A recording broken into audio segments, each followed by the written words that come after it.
show. We are live and talking horror. Before the break, we asked you if horror has gone too far. Well, according to the monsters that live under our cubicles, 65% of you think that horror has not gone too far, and I agree. Let's go over to Kevin to get the loop started.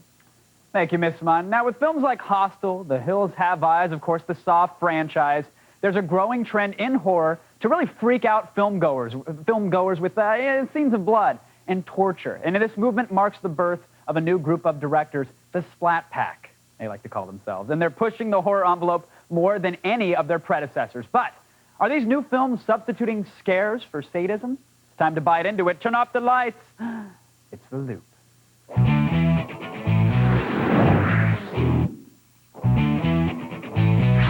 Joining us tonight is a member of that oh-so-illustrious Splat Pack, director of Saw 3, Darren Bozeman is back for more, and from our G4 studios, a man that, well, gives me nightmares, our own resident movie madman, Chris Gore. Welcome to The Loop, gentlemen.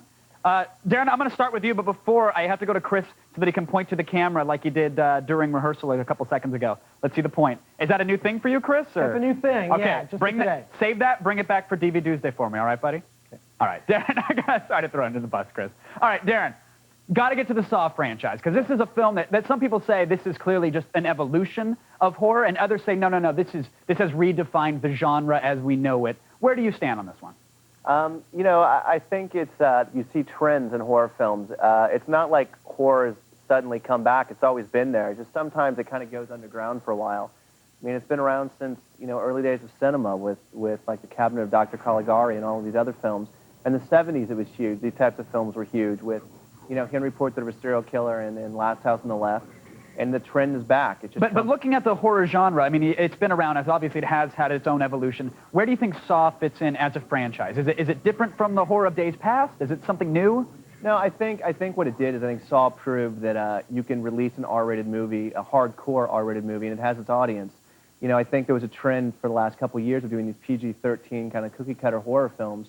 And Saw proved, no, go straight to the hardcore fans, go to the gorehounds. Right, forget the tweens. Let's give the people who have that twisted sense of they need to see the crimson to be happy. Let's give them what they want. Exactly. Chris, what do you think, though? I mean, it's the way the franchise is going, but I think it's kind of a slippery slope. Is it possible to maybe push audiences too far? Do you think that could happen here? Well, first of all, with all due respect to Darren, I refuse to watch the trailers for Saw 3. When I see the trailers for Saw 3, I change the channel. Basically, because I'm sick of so much being given away in the trailers. You know, I want to be surprised going to the movies. So, but yeah, I think it is possible to go too far from the standpoint of it can get boring. For example, I'm going to tell you a little personal story. I used to have a girlfriend who liked to be naked all the time. Not just sleeping naked, I mean she would walk around the apartment naked constantly. You say it as if there's a problem here, Chris. You're thinking to yourself, naked girlfriend walking around, awesome. Right. No, it gets boring. I don't want to be bored by my naked girlfriend. You know, I want to be teased a little bit. Same thing with horror films, you know, too much What if she gore upped the can get ante, boring. though? What if she upped the ante and brought in like 15 of her naked friends? Well, that's different. I haven't seen 15 naked women. Well, okay, but Darren, now, Darren, you guys are trying to up the gore ante, right? So you're not seeing the same old headshot of the same old severed limb, right? Right. You know, every film we try to push the envelope as far as we can do it. And it's kind of this new trend of one-upmanship, where we always try to go further than the film before us. I mean, there was a story I was hearing about a Splat Pack director calling another buddy and saying, "Hey, we just ripped 15 piercings out of somebody's body. Can you beat that?" Could you enlighten us on that one, Darren? Yeah, it was, you know, there's kind of a very friendly rivalry going on between, like, myself and Eli Roth and all of those guys, and we got really excited, and Lee and I called our friend Eli and had to tell him about the scene where we're ripping chains out of people. It's just like this friendly rivalry we have, trying to one-up each other in the films. But, Chris, you're saying that rivalry could get boring to watch on screen. Well, I mean, the thing is this. I mean, actually, you know, these films are, in a sense, torture porn. And I don't mean that there's bad torture porn, to me, Wolf Creek, and then there's stuff like Hostel and Saw. I happen to be a fan of the Saw films because there's more going on beneath the surface. You know, here we're living in an age where torture is actually part of our U.S. strategy in Iraq, And I think the soft films comment on this in a humorous way. And also the soft films, what they do is there's a moral message underneath them. So, but I do think that, you know, more gore is not necessarily a good thing from the standpoint of it doesn't make the film more scary. I've seen plenty of gory horror films that were just disgusting. It doesn't mean they're great. I mean, I looked at recent examples, the remake of The Hills Have Eyes. Sure. Boring. Or even all of Japanese horror films, they go for the psychological thing as opposed to the gross out. I guess, I mean, there's obviously different genres within the horror genre, but Darren, where do you go from here as a filmmaker? What can you do to elevate horror, to take it to the next level? I mean, hitting on the first thing, have we gone too far? My answer is no, we haven't gone far enough. You know, I think that the current trend in this genre of these torture films of, trying to be brutally realistic, showing torture in the most extreme fashion. That's one subgenre of horror. Sure. Some of the most disturbing films I've ever seen don't have violence in it, don't have nudity, don't have any of that, but they stay with you and are disturbing. So I think, do we have to continually push the gore envelope? No, there's many other things that I can do to offend people. All right, well, we're going to turn this into a very special snuff loop, Chris. If you just stand very still, we have a gunman waiting off to the side, and we're going to end this bad boy. No. I want to thank Darren and Chris for keeping us all in the loop. Look, you know, trends in movies, they come and go, but it's inevitable that future horror films, they're going to continue to push the borders, really, of what's acceptable. It's what gets people talking, you know, and that's what I look forward to every day. So that's what happens, folks. Let's go over to our very own screen queen, Miss Olivia Munn. Now it's time for the hottest new video game releases in today's edition of The List. Fear Extraction Point for the PC is the expansion pack to Fear, one of last year's best first-person shooters. The gameplay hasn't changed much, but there is a multiplayer option and plenty of new levels and weapons to make it worth picking up. Up next, have your fill of Oblivion? Well, gird your loins and break out your swords, bows, and daggers. It is time for some Dark Messiah of Might and Magic. It promises plenty of dungeon crawling with an impressive AI and a hyper-realistic physics engine. Next up, Phantasy Star Universe. It comes to the Xbox 360 and the PC tomorrow, and players on both systems will be able to play together, create and design your character in your own living space, then team up with as many as 5 others to battle your way through futuristic dungeons. It's hack and slash-tastic. We've also got Splinter Cell Double Agent for the Xbox, which comes 1 week after the release of the Xbox 360 version. Agent Sam Fisher is back with a makeover and a good reason to dust off your aging console. The first player missions are intense, and the multiplayer is the icing on the cake. It also has co-op mode, which the 360 doesn't include. And finally, Solve Crimes in Touch Detective for the Nintendo DS. It's kind of like Veronica Mars on the go, though cuter and more Japanese. Uncover the clues with your stylus and solve the mystery. Get the links to all the games you saw today on The List at g4tv.com/AOTS. Now, still ahead in the feed, Jack Thompson may be in trouble, and we'll tell you guys why. And we're about to school you boys in sex when we go In Your Pants. It's all ahead on TV's only source for all the stuff you care about.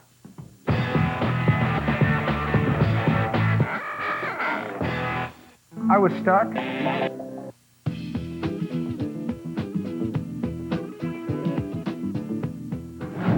Welcome back to Attack of the Show, TV's only source for all the stuff you care about. We are live, and Olivia, she's ready to put some hair on your chest. Pay attention and don't wiggle too much. You don't want to get stuck in the zipper when I go in your pants.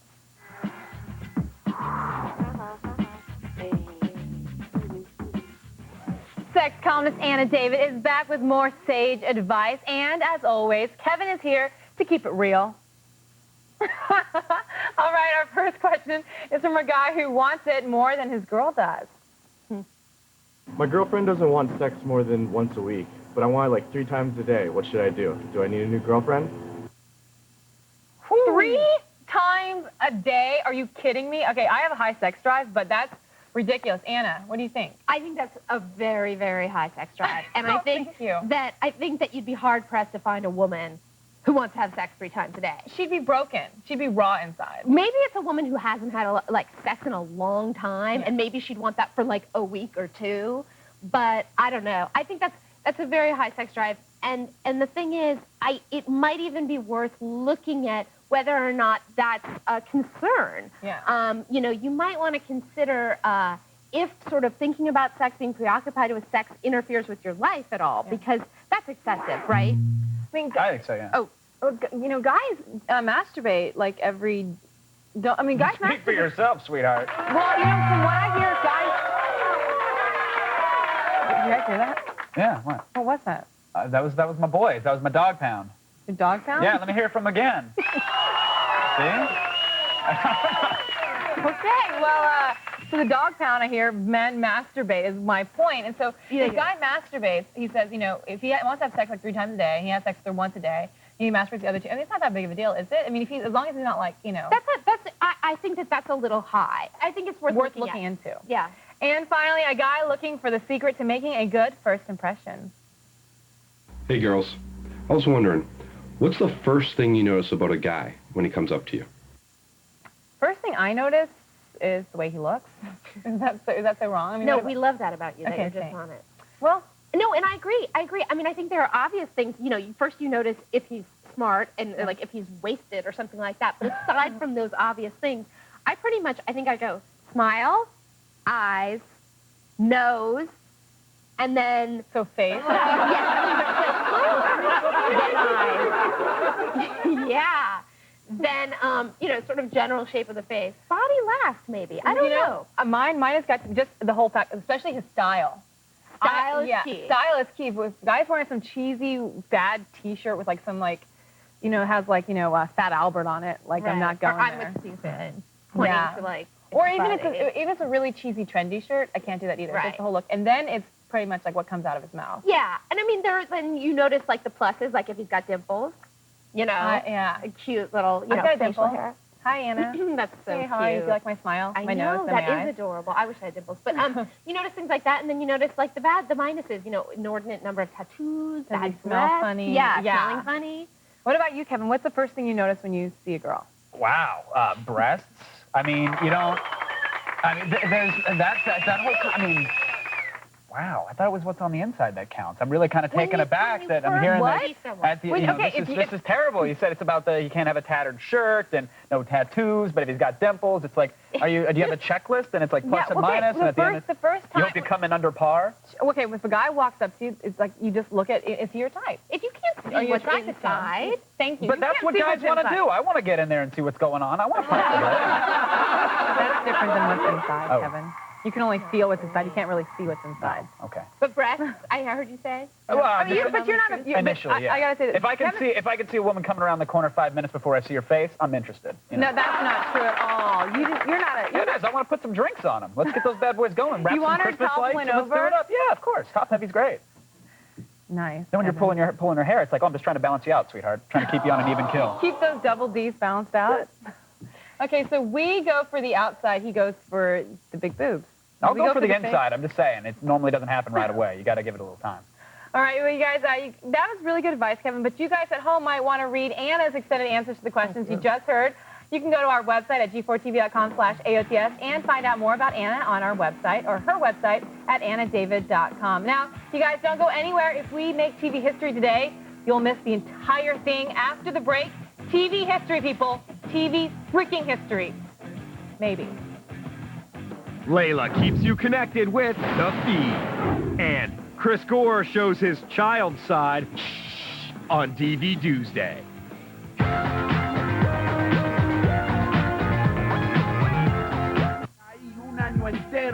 Yo y Tony Montana será mi negro. But escape from here is corre venga. We gotta cut him and take out his lengua. Little Havana became the stomping grounds. And Omar Suarez had kilos. You double-crossed me? You're digging your own grave. Deeper in the game. And introduced us to the drug lord of cocaine. I met Gina, she was fly to the core. She was Tone's little sister, not the little. So behind his back is how we did it. Fell in love with Gina and never did it. She became my wife and my Michelle fight. But if Tone finds out, he might not. Say, world is yours, it's the USA. World is yours, get the money and the power, and the world is yours. Get the women and the powder, and the world is yours. Adios, amigo. If the fire is destroyed, the money and the power, and the world is yours. Get the women and the powder, and the world is yours. So me and Manny had to climb the ladder.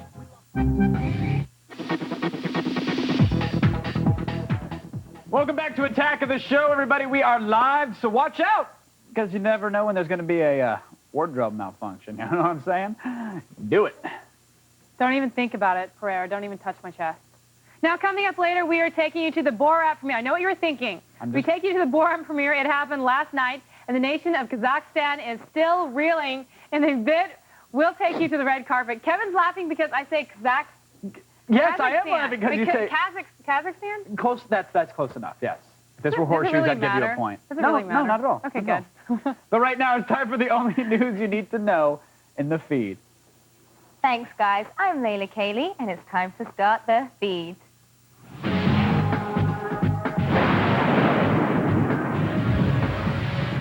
If you want to import games and consoles from Japan, it might be a little harder to track them down. Lixang, the online retailer that will send you anything game-related from Japan, has shut down operations.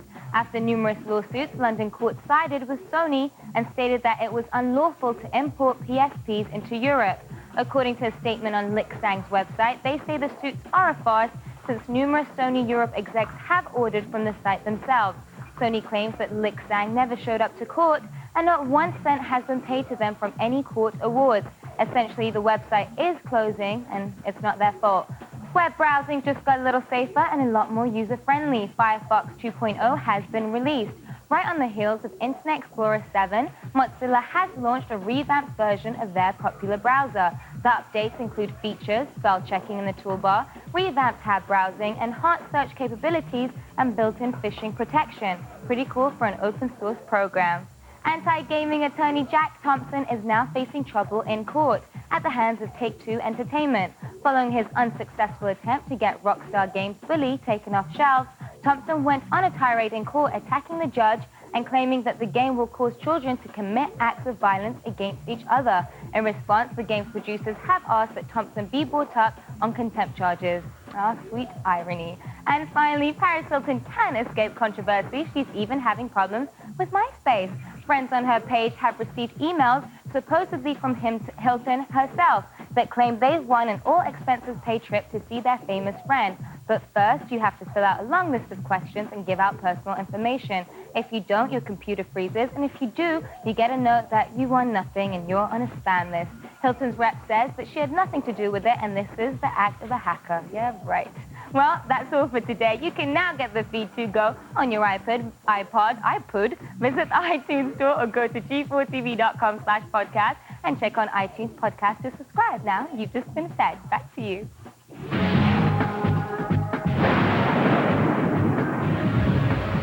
All right, thanks, Layla. Now, recently, our very own Attack of the Show hosts, that'd be us, right? That'd be you and me. Had a chance to team up with our ex-play friends from across the hall, the ones making all the noise and throwing the paper airplanes. Yeah. It was a very unique and frightening project. And here to give us a peek at this week's X-Play episode is none other than the host of the show, Adam Sessler and Morgan.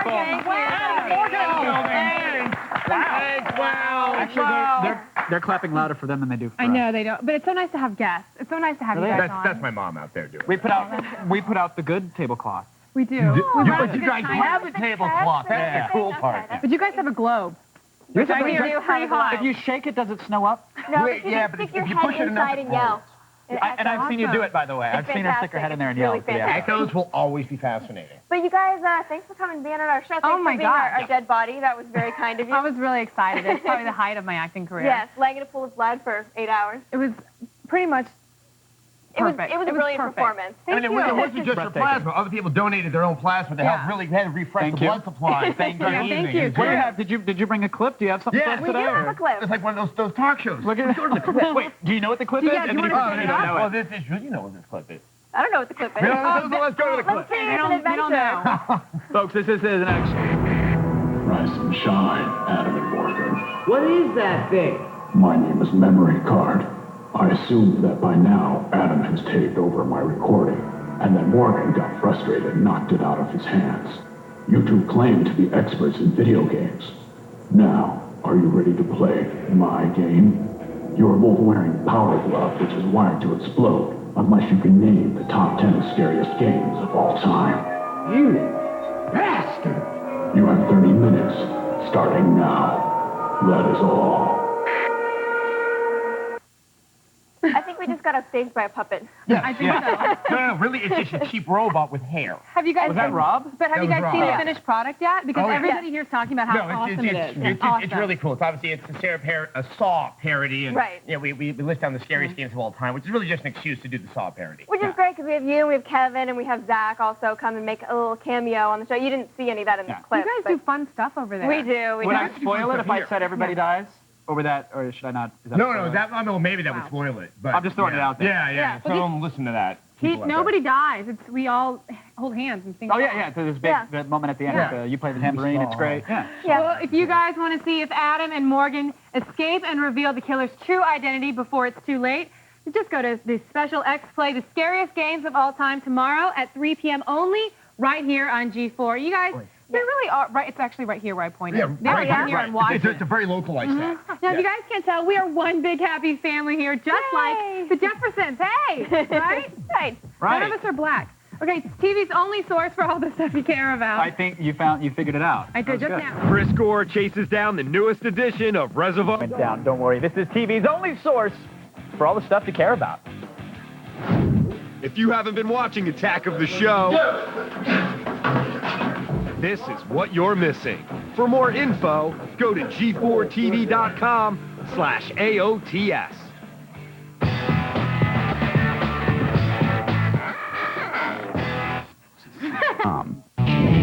Tomorrow. That's your welcome back dance. I like it. Welcome back to the show, in case the dance didn't say that already. We're live, and I'm sorry, guys, we're actually not accepting any people into our clan just yet. Yeah, that's true. We may not be in high school anymore, but we can still abide by the politics, and we're the cool kids. Can't sit at our lunch table. Coming up tomorrow from Saw 3, Jigsaw is coming to the studio. Well, it's actually actor Tobin Bell, thankfully. So let's hope my manhood doesn't end up in a bear trap.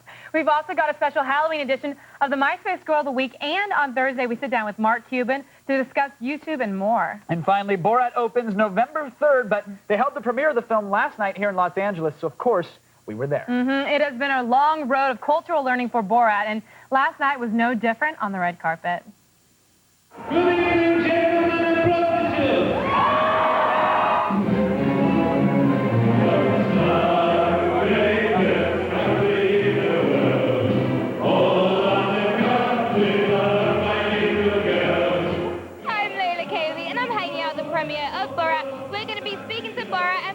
How he feels about America, right? Very nice. What's the difference between Borat and Sacha Baron Cohen out of character? Because I know when he gets in character, he's full force. He is a very intense individual and a very rigorous intellect and a very curious human. How are you? I am waiting for the journalist. If you don't mind, you can come to my hotel room later. We can negotiate the price with Azamat. I have $15. $15 for 1 hour. About MySpace. It's very nice. You must come see my MySpace page. Very nice ladies come talk with me. Very nice. Very nice. If you can't get enough Borat, you happen to be in luck, because on the night of November 3rd at 7 p.m., Borat attacks G4. It's a full hour that kicks off with a special attack of the show where we exclusively talk to Borat himself. Yep, from fan reactions to movie critic updates, this unique AOTS special leads up to the premiere of a must-see new episode of Icons featuring Sacha Baron Cohen, the comedy genius behind Borat and Ali G. Yep, your full hour of Borat and Sacha Baron Cohen starts Friday night, November 3rd at 7, right here on G4. Now, to check out the trailer from the Icon Sacha Baron Cohen special, go to g4tv.com/icon. Check it out, folks. That's right. Now, for all the things you guys saw today and more, go to g4tv.com/AOTS. I'm excited to see that. Want to make sexy time? Explosion? No, I don't. No sexy time? You like Borat, though? Don't do that. I know. Don't do that, Kevin. I can give you his info. Don't do that. 4, Olivia. 3.